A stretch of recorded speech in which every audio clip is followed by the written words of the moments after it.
Tiago 1, foi? 2 até. Nós vamos ler agora Tiago 1, que fala assim: Tiago, servo de Deus e do Senhor Jesus Cristo, as 12 tribos que amo dispersem, saúde, meus irmãos, tende grande alegria quando enfrentardes várias tentações. Sabemos que a prova da vossa fé opera a paciência. Tenha, porém, a paciência a sua obra perfeita, para que sejais perfeitos e completos, sem faltar em alguma coisa. E se algum de vós tem falta de sabedoria, peça a Deus, que a todos dá liberalmente, e não lança em rosto e ser-lhe-á dada. Peça, porém, com fé, em nada duvidando, porque o que duvida é semelhante à onda do mar, que é levada pelo vento e lançada de uma para a outra parte. Não pense tal homem que receberá do Senhor alguma coisa. O homem de ânimo dobre, inconstante em todos os seus caminhos, mas glorifique o irmão abatido em suas obras.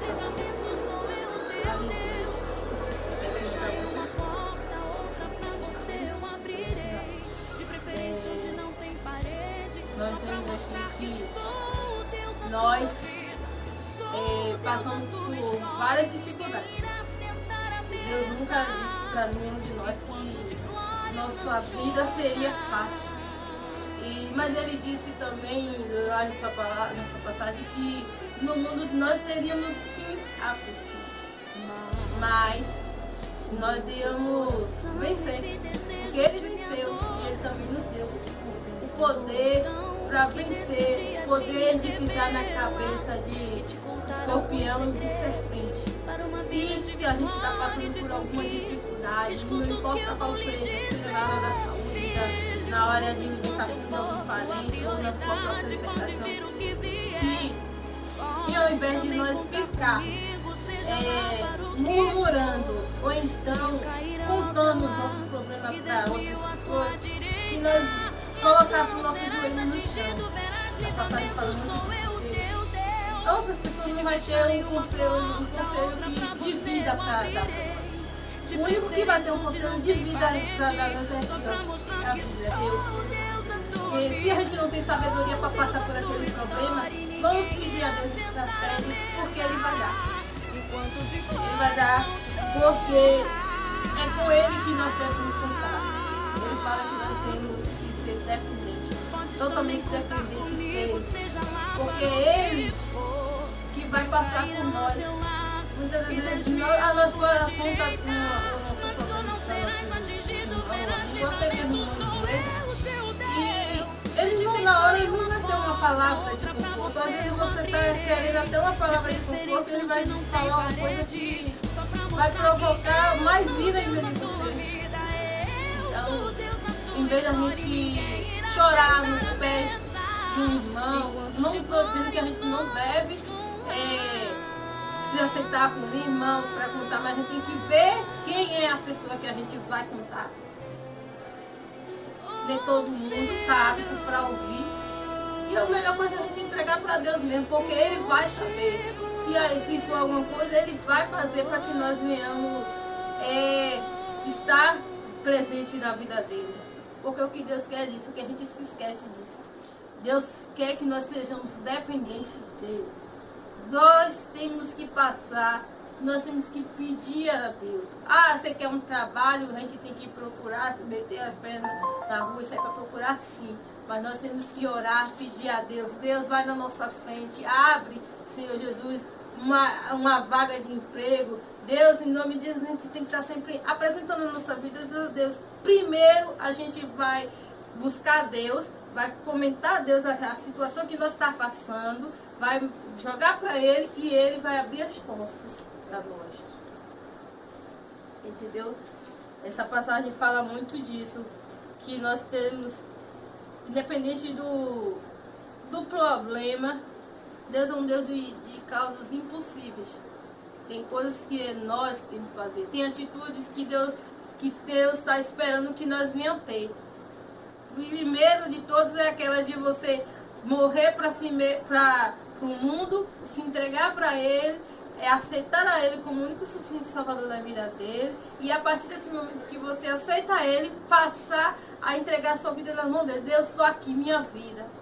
Faz da minha vida o que você quiser. E qualquer coisa, não importa, seja um pão, seja o que for, de menor ou maior, que você vá diretamente pedir a Ele. Peça a Deus.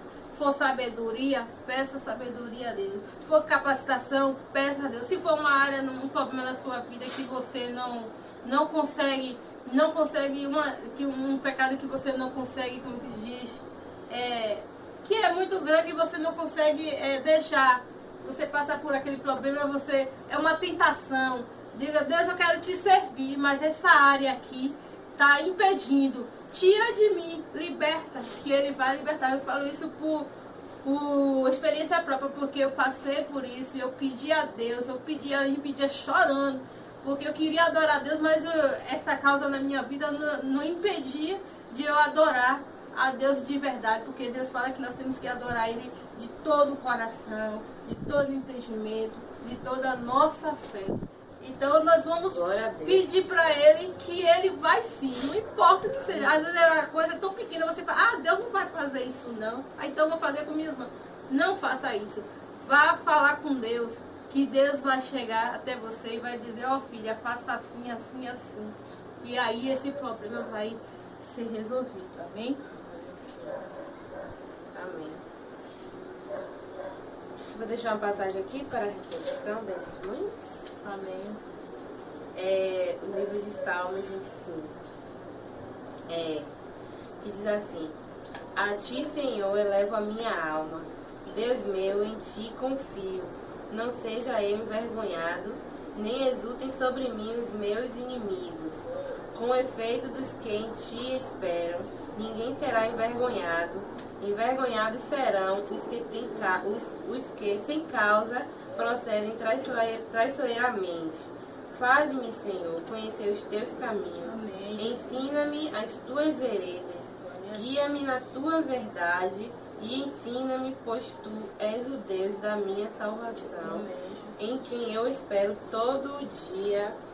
Amém. Graças a Deus. Essa passagem eu gostei, é muito forte, porque muitas vezes a gente se enfraquece na fé, principalmente pegar um gancho do que a Anne falou, principalmente quando a gente está passando uma dificuldade, porque a maioria dos crentes só é crente quando está na bênção, porque quando está na prova começa a murmurar e a fé logo enfraquece. Verdade. E tem desânimo e não consegue mais ler a Bíblia, não consegue mais orar, não quer mais ir para a igreja.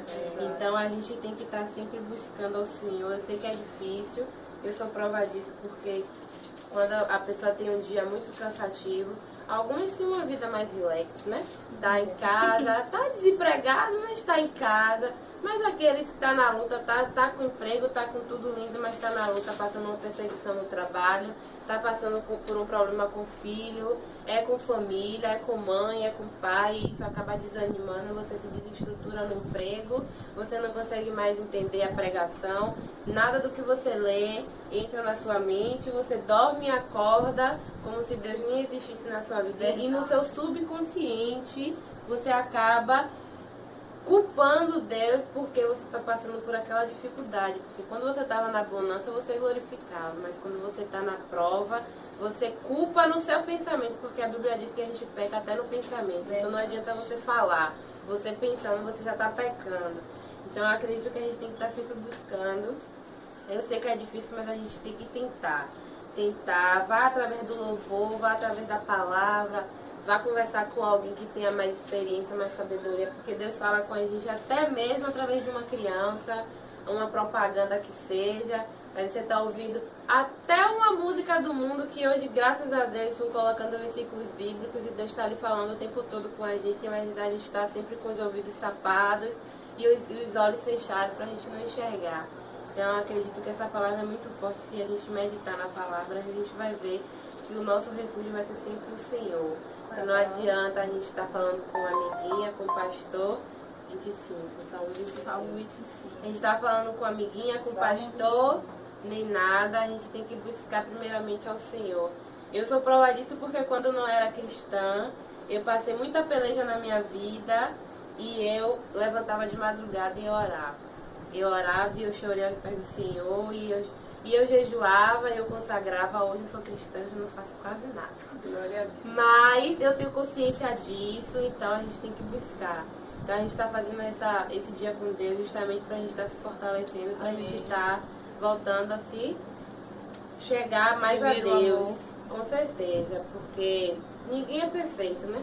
Todo mundo Deus sabe falho. que nós não somos perfeitos, até porque foi Ele que nos criou, né? Exatamente. Ele sabe onde estão as nossas dores, Ele sabe, mas o que Ele quer, Ele sabe o que a gente está passando, mas o que Ele quer é ouvir da nossa boca. Ouvir da nossa própria boca. Ele quer...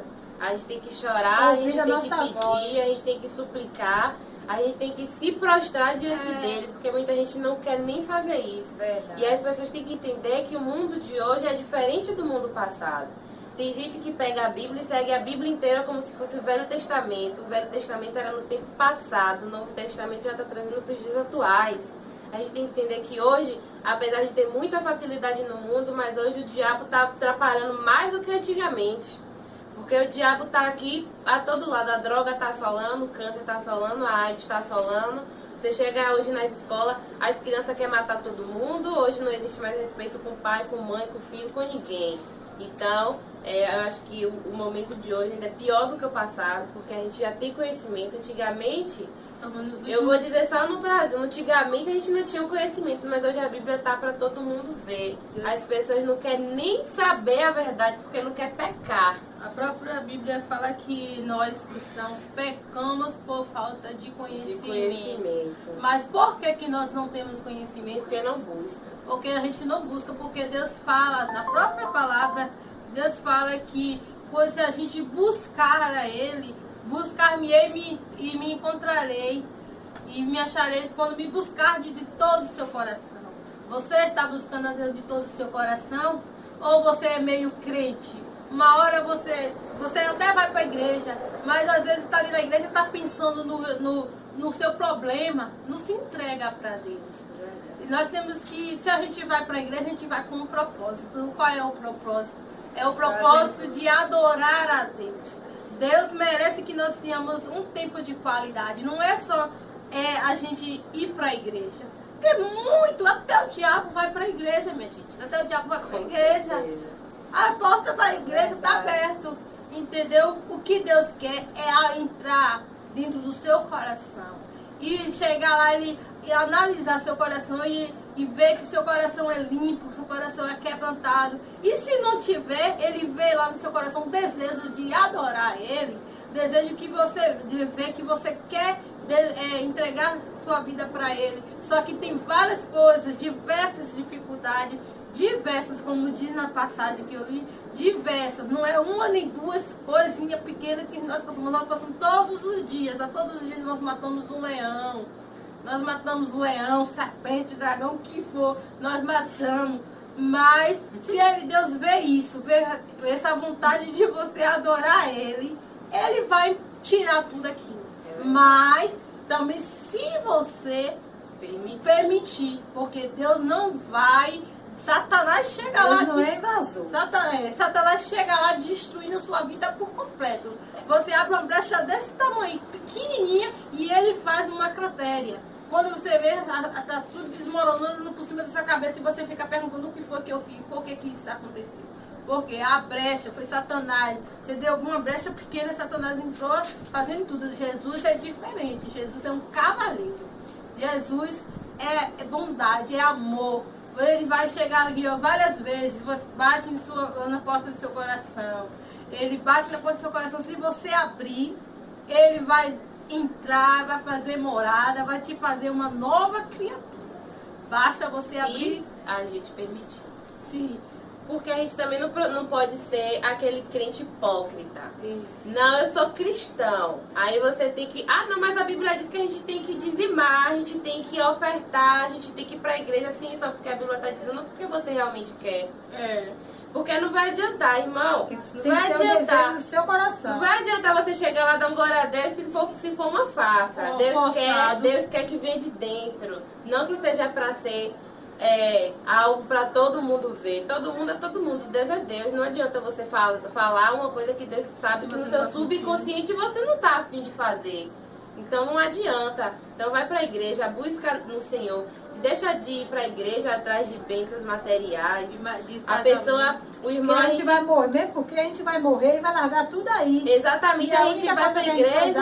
É a nossa salvação, que nós temos que ter a nossa luta é pela salvação da nossa alma. É para quando a gente chegar o dia que Jesus vier nos arrebatar, nós saber a direção que nós vai. Porque é dois caminhos.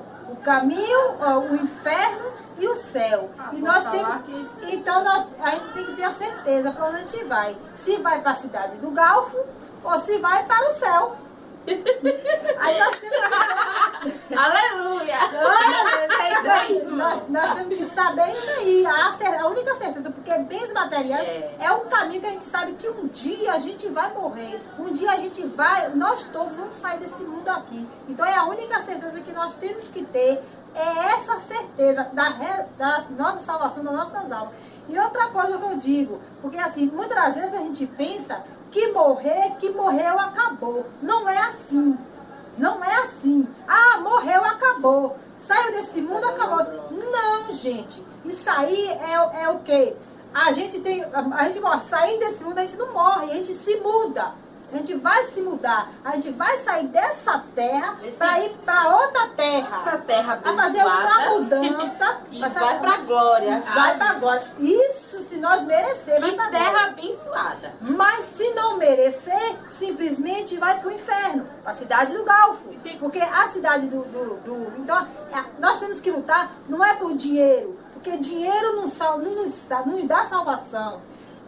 Casa não nos dá salvação. Riqueza nos dá salvação.